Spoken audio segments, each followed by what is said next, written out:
What's your name? The Cooper and Anthony Show. Our guest tonight is a certified addiction and trauma counselor, which, oh my God, we have to get into that. Relationship expert, of course, and we're going to be talking about the nomadic style of the Indian elephant. No, of course, relationships. That's what we're going to be talking about. Please welcome Audrey Hope to the show. Audrey. It's great to be here. I love your energy. Let's go. Let's talk about it. What are we waiting for? It's madness. That's the first thing. It's madness. Why do people think it's Cinderella? We're going to go, off into the sunset. It's Why so do they? not Wait, that. It's answer sick. that. Why do they? It's sick.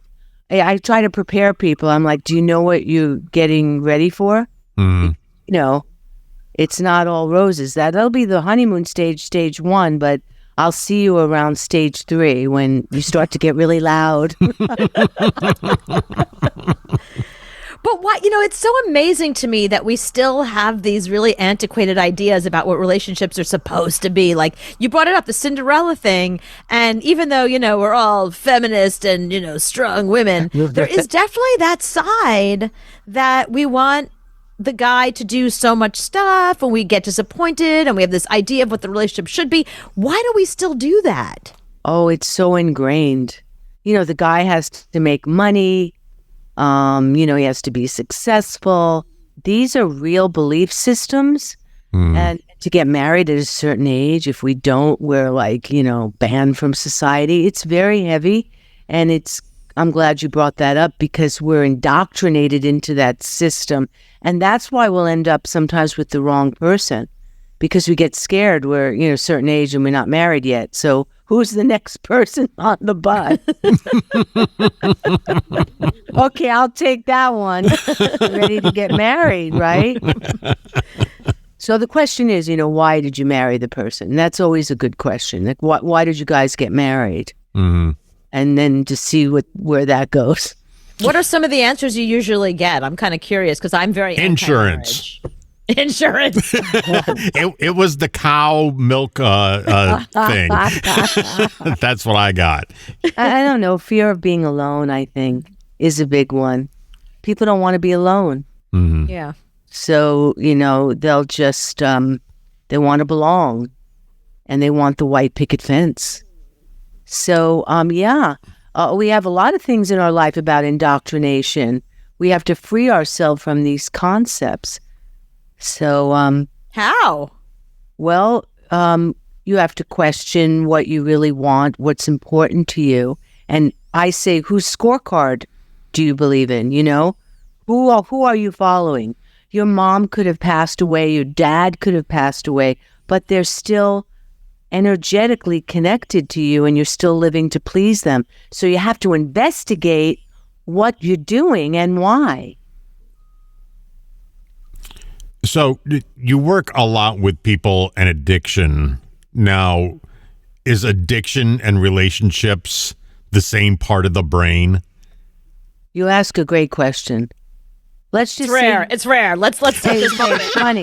Yeah, great question because you could come in for something. Mm-hmm. You could come in for something and you think, oh, it's alcohol or drugs, but you're really there to heal your soul and to heal things that have never been healed that you have to. So I look at it as an amazing opportunity to do what needs to be done. But then after that, it comes down to relationships. And then we end up talking about, what you manifested in relationships. Did you marry your father? Did you marry your issue? Mm-hmm. That's a big one. You marry your issue. If you don't heal something, then you will marry it. Oh, I love that. Wait, because that's really brilliant. But once you heal something, and as somebody who, I've talked about this on the show before, I had terrible relationships, really awful, just one really bad one after another. And one day, my stepfather said to me, you have a very unhealthy relationship with your biological father. Maybe if you sort of stepped away from him, or, maybe you should deal with that. And I cut that sociopath out of my life and my whole world opened up. My relationships changed. Yes. I met great guys. I got married. I got divorced. I'm with somebody 14 years now. But, it was just like I didn't realize how much of that stuff I was dragging around with me. And I never really thought about it like that until you just said it like simply. You made one sentence and now my whole life makes sense. Exactly, because you have to track what you're manifesting. If talking about why we manifest what we do, it's because it's in our subconscious. It's in our past, and we have to track it. We have to bring it out into the light in order to heal it. Otherwise, you'll meet the same person over and over again, and you will repeat the same themes. And so when you get it, nip it in the bud, figure out what you're doing, then you can heal it. So it's good for things to be brought out into the light. Even in our world today, as crazy as the world is, it's important to know that in order to heal it, we have to see what it is, right? Right. Mm-hmm. So that's a very good thing in healing. So you got to track the patterns. You got to figure out where it is. I call it a soul wound, which is the wound when you're 5 or 6. It goes back to that. If you don't heal it there, which is that soul wound, then you will just repeat it. The men and women will look different. They might have a different hair color. Right. But it will be the it's like same common energy theme. of what you're doing. So yes, but back to your question about drugs. Drugs are amazing. I've been working in a rehab for 20 years. It's been absolutely fascinating. Of course, you meet fascinating people from all walks of life, right? Celebrities, CEOs, politicians, fascinating people. And you find out that the drugs was the gateway in to what a new life. On your knees, you begin to look up. So it brought you in, but now you get this amazing opportunity to heal things, to have a better life. So my concept of drugs is very different than others. And people respond to it because it's extremely positive. It is an opportunity. I call it an initiation by fire. Mm. So why do people start the drugs? Why do people get on? Let's take fentanyl. Why does the average person get into that? Is it just because their friends are doing it? They want an escape? Why? Oh my God, the reasons why people use that's deep. Mm. Can I go there? Yeah. Please. I mean, Give it all. Audrey, let us have it. oh my God. Okay. It is about a lot of his religion. Fascinating. To Really? see yes. Guilt, sin, punishment. That is heavy. Wow. On why there's an indoctrination right there. You feel, well, the efforts. I'm never going to be good enough for God, so I might as well use. There's a heavy patterning in our culture. It's just, I didn't want to believe that, but I started to track it. Another thing is money. It's called the bread of shame in the Kabbalah. When you give someone money and it's not theirs, that's a big issue, right? There's no appreciation. You're not working for it. Your hand is not making the money with your own stuff.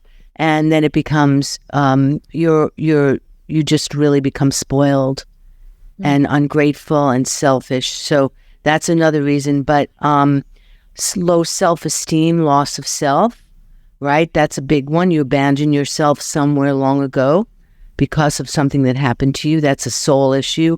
You left yourself and divided upon yourself. And then the issue of, needing to belong, not feeling good enough. And, but this fentanyl thing is a new thing that they're just disguising and putting in the drugs when people don't know it. So that's why it's become dangerous. It's cheaper to make it with fentanyl. But it's the same underpinning, so it doesn't matter what the drug is, whether it's alcohol or heroin or fentanyl, it doesn't matter. You're saying that the core of it and where it comes from is really what the issue is and what we should be talking about. Right. You have to figure out why you're using, and I always say this in all my years of doing this, it's never because you like it. Never. I mean, really, you think so. That's what people, and then another thing is I'm bored. I'm really bored. I have never seen that. Really? Never true. Huh. Never. There's always something else. And then, of course, the issue is trauma, right? Right. Trauma is like, I equate it like you have an atomic bomb or a monster. It's living inside of you. And you're telling it to shut the F up.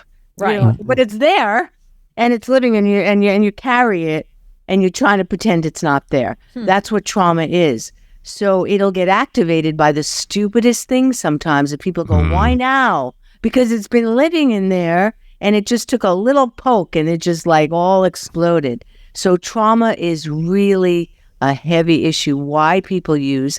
And then I think that in that case, the drug or the alcohol saved your life. So why do some people say? So why do some people say it started when I had my wisdom teeth taken out? Is that just BS, and it all goes back to something deeper than that? Yes, that's exactly right. All our issues can be tracked. So let's go this life, right?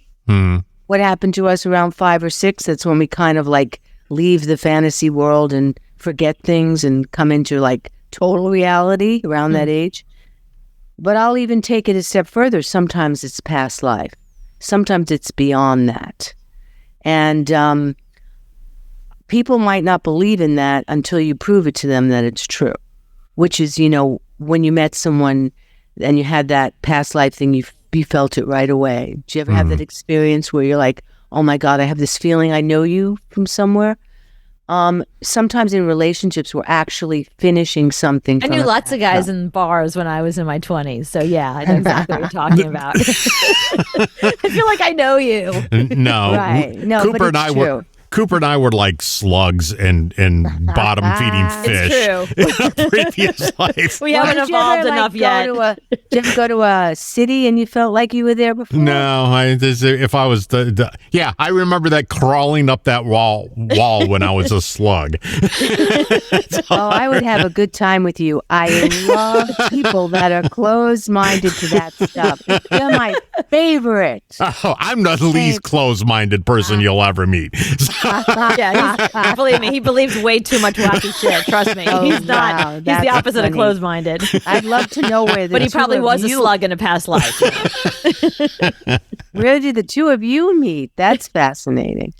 Oh, the two of you. Okay, well, we love this story. So, I had a deal with a major radio company for a nationally syndicated radio show, and they paired me with some dude who I knew from years ago to be my producer, and they flew us down to this station, one of the big stations in the country, for us to launch our show from, and at the time I was young and hot, and I was always in rooms with men, so I always made sure I was wearing like little skirts and cute little outfits and big shoes and that kind of thing. I used my sexuality a lot back then. Yeah, 15 years ago. Yeah, at least 15 years ago. So we've been working a lot of hours. It was a really intense week, and I hadn't eaten anything. So the producer, the guy, the president of the company who brought me down, he's like, what do you want? I said, just give me a banana and some yogurt. But he didn't get me a spoon. So I was taking the banana and dipping it into the yogurt and eating it like that. On the air. And he interrupted what we were doing. He goes, you think you look hot or sexy? Like dipping a banana in yogurt in a little skirt? Like, you realize you look ridiculous. I mean, what are you, 30? Like, you're in a little tiny skirt. Who do you think you're turning on at 30? Oh, that's funny. And I said, well, look at you. You have no sleeves on. Like, you're not even wearing sleeves. And what is that shirt? Hollister? No, it's Abercrombie and Finch. I said, Finch, you idiot. And those were the first words we ever spoke to each other. It was on the air. Fantastic. And it turned the topic into, what do you like to wear that is totally inappropriate for your age, but you don't care? And the phones blew up. And everybody came running in. They're like, you two, you're great together. Fabulous chemistry. Fantastic. And we have been working together ever since. Yeah, what 15 a years. Story. Yeah. What a fantastic story. Thank you for sharing it. Wow. Yeah, thank you for asking. Yeah. Hey, Audrey, let me ask you a question. Go back in time, I would not say anything. I would just shut my mouth and sit in a corner. But okay. Sure you would. Sure. Audrey, let me ask you a question. I saw a very interesting study this week, and I've been dying to ask you about this because you're a relationship person like I am. So did you see that Gen Z is, when they're dating, they're prioritizing mental health, they're prioritizing like real connections, they're prioritizing all the things that our generation, millennials and Gen X, pretended to not care about, but they're jumping right into it. They're like, this is a toxic relationship. I'm not having it. And the men are just as sensitive, and no one's playing games. Like ghosting is out, breadcrumbing, all those stupid terms. That stuff is out with them. They're all about being very real and protecting their mental health. Well, I thought that was very interesting. What do you think? I didn't know that, but I will say that there it is, because it's the alchemy of our lives. We have been through so much shit, so much pain, and it is not stopped. It's been one thing after another, and that is because we are moving into something new. Eventually, we would get there, right? Where people would learn from all the crap. So that is a good sign that it's moving in that direction. And that's why I always tell people, do you understand the alchemy of relationships? It is madness. It is going to disrupt and drive you crazy. That's what it's meant to do, because that's what healing is about. So hang on until it moves to that stage that you're talking about, which is realness, authenticity, and integrity. That's the crucifixion to resurrection. I'm really happy to hear about that. But that's what I see when people are in trouble. Hang on, this is a great opportunity to go through the purification to get to the other side. Hang on, even when you have a bad relationship, hang on. It will teach you something if you know what to do with it. If you use it as a mirror, let's say. Right. What the hell did he do to me, right? That's how usual therapy starts. He did this, she did this, they did this, whatever. But it becomes now the question, why am I in this relationship? And what am I supposed to learn from it? And how is this a mirror? And when you answer those questions, we'll be in the right place to begin to take responsibility for what we manifest. What made you start wanting to know this stuff and be in the relationship space, the all the stuff that you do? What was the thing that you said, I want to help people. I want to be somebody who deals with trauma, and how did this start for you? That is like such an amazing question. Wow, it just gives me chills. It's always been about, I wanted to be the best that I can be, and I was always presenting. I was acting and always speaking. I created a YouTube show years ago, before anybody did, called, Real Women, Positive Role Models for Women.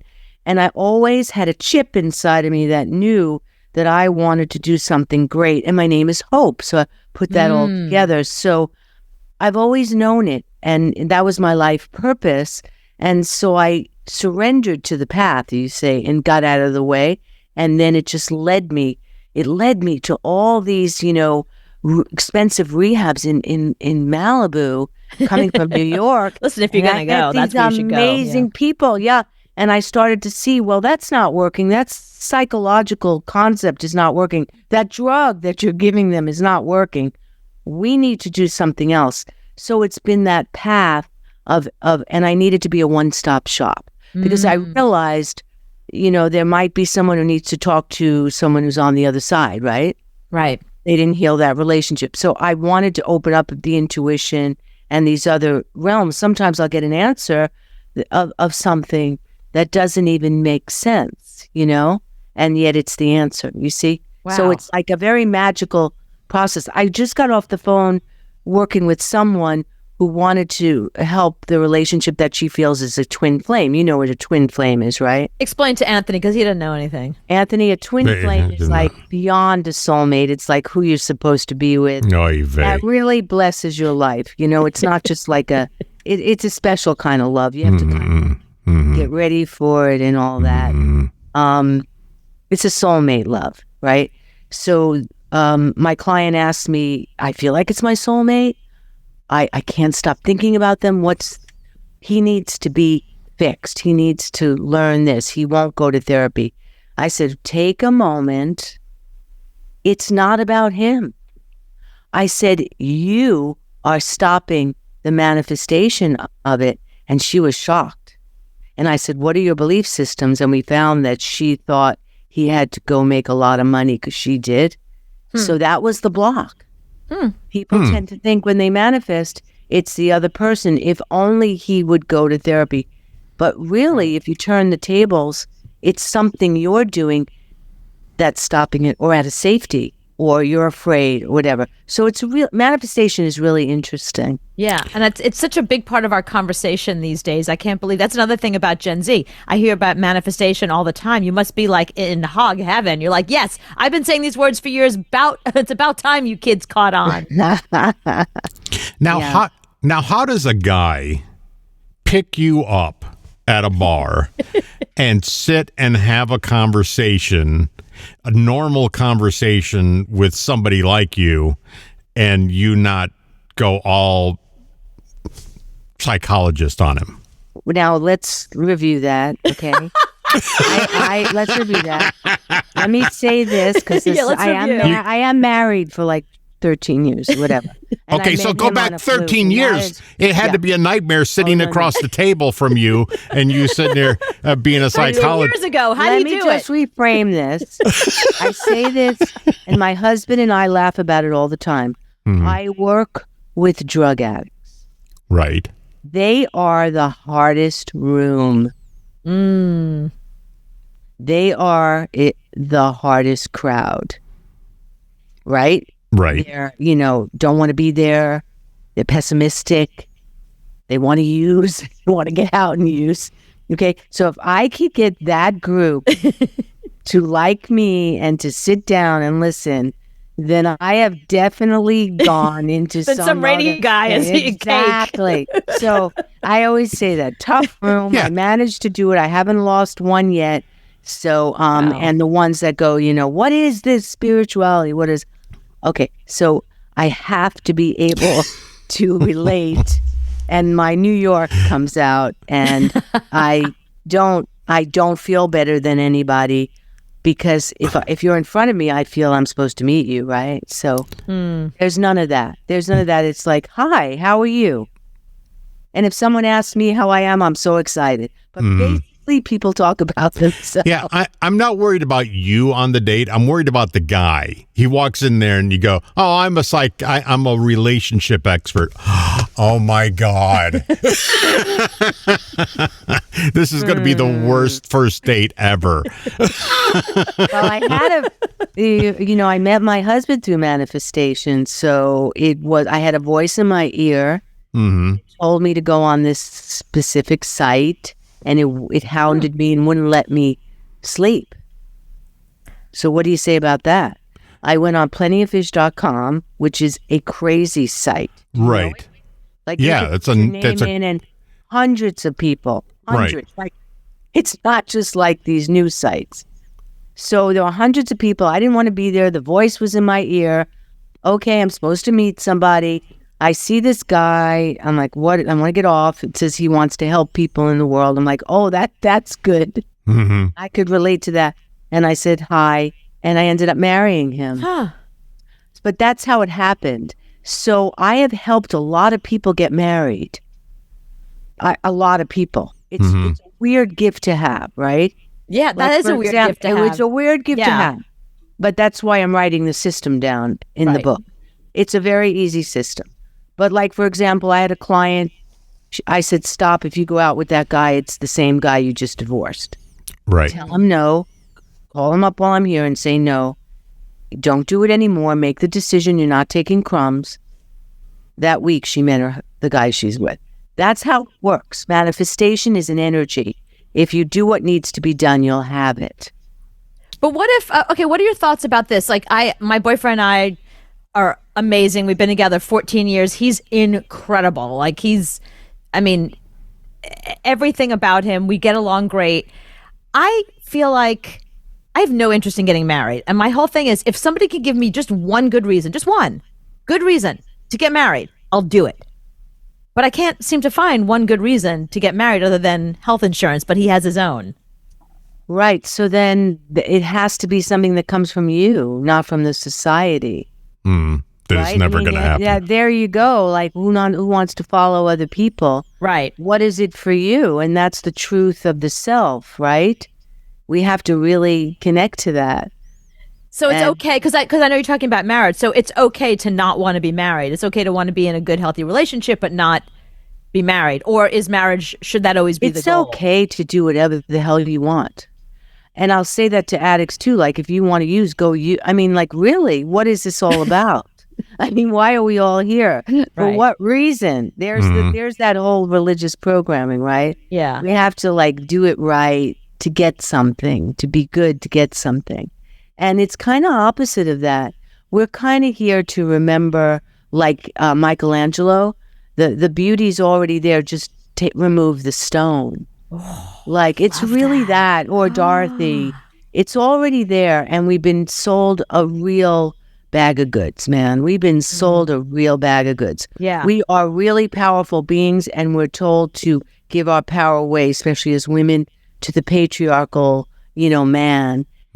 So look at our society now. We're repeating that. Why? Because we have to honor the woman. I mean, come on. Right. The woman is the Shekinah. She's the spiritual mothering energy that's in our body. That's a spiritual energy. We take down the woman, we take down the whole society. That's in the Vedas. The degree to which a woman is respected is the degree to which a society prospers. They always come for the woman. Right. So if you heal women, forget men, right? Just forget about it. Forget them. Just forget them for a minute. You heal women. No, really. If you heal women and you get them to love themselves and get their self-esteem in place, the men will change. I love that philosophy. That's true. And then also about men, which is also true, men do not have a place to go to heal. They have to be the best. They have to make money. They have to live in bullshit. Preach it. No place to heal their truth. It is true. We have the garage. That's all we have is the garage. Thank you. Amen. Right? Except when you come to rehab, then we could get everything because you're already there and it looks like drugs. So we can work on that. But there is no place, and I hope in the future there will be a place where men can open up. Because I've had a lot of men say, Audrey, what's an emotion? I'm like, what? Right. You really don't know. No, I don't know. And it's really serious because it's so, buried because you have to be, the man, fix it.